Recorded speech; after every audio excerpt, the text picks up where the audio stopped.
abantu bamwe na bamwe babonye filime ya Yesu biragoye kumvisha ko ishusho babona muri iyo filime atari we nyirizina.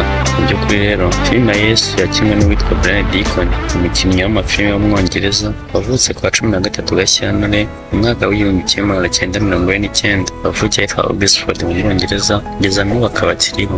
Brian Deacon yagaragaye mu mafilime menshi harimo iyitwa Peter Greenaway, aho yakinanaga na murumuna we Eric Deacon, ndetse na filime y'amasuri mu mwaka w'1978. Mu mwaka w'1979 nibwo Brian Deacon yagaragaye muri filime akina nka Yesu, aho yakozwe n'umuryango w'ivugabutumwa witwa The Jesus Film Project.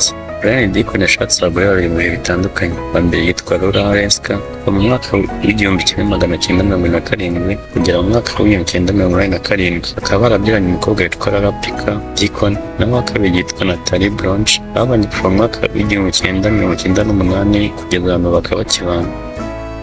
Umugore wa Deacon wa mbere yaje gushaka n'umukinnyi w'amafilime witwa Dennis Waterman. Mu mwaka w'1987 batandukana mu mwaka w'1998.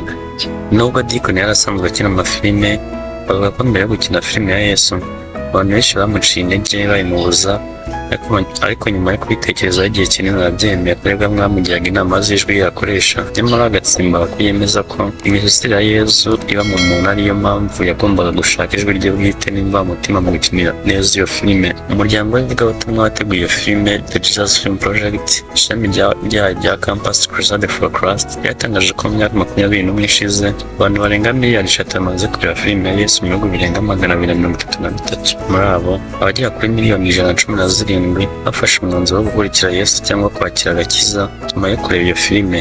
Iyo filime ikaba yerekanwa mu ndimi zigera kuri 582, hakaba kandi hari n'izindi 237 zikiri gutegurwamo iyo filime zizasohoka vuba. Brian nawe azi ko abantu bamwe bamufata nka Yesu ndetse ngo bimutera ubwoba, kazi ko nta cyabaye yakora akazi ko gukina filime nk'ibisanzwe. Abantu benshi bo ku isi bohereje Deacon ubutumwa bumushimira kubera iyi filime, ariko ntabyiyumvisha ko bamufata nk'umucunguzi. Iyi filime buri munsi igenda irushaho gukundwa, akaba ari nubwo yakinwe kera ndetse abantu benshi mu bayirebye bemeza ko yahinduriye ubuzima bwabo.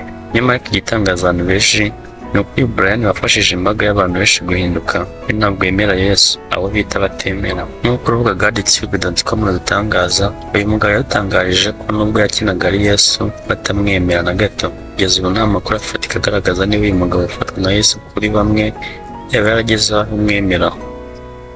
Benshi mu bizera uwahura n'uyu mugabo uretse ko isura ye imaze gusaza yagira ngo arabonekewe. Abantu benshi usanga ikigaragaza umwizera nyakuri ari ufite ishusho ya Yesu mu nzu ye. Iyi shusho ni iya Brian Deacon. Ndetse mu matorero cyangwa amadini yemera ikoreshwa ry'amashusho usanga bakoresha iyi shusho. Ibi ni ukwemera kwabo. Bayibutsaga ko kugeza ubu filime ya Yesu ari yaciye agahigo kurebwa cyane kuri iyi si nzima dutuye.